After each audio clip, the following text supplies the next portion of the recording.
If you want to check recently played songs on Apple Music, it's really simple to do.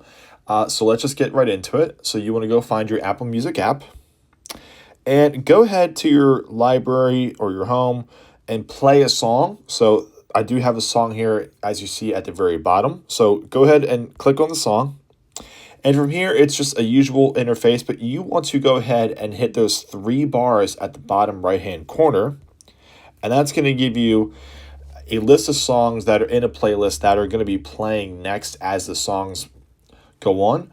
But to check the recently played songs, all you have to do is very slowly swipe down, and then you're going to see the history come over the artist's name, and it's going to show you all of the songs that you previously played, and you can go through and see the history of your actual songs that you've played on Apple Music. It's very simple and very easy to do, and it's nice to check what songs have played on your Apple Music currently.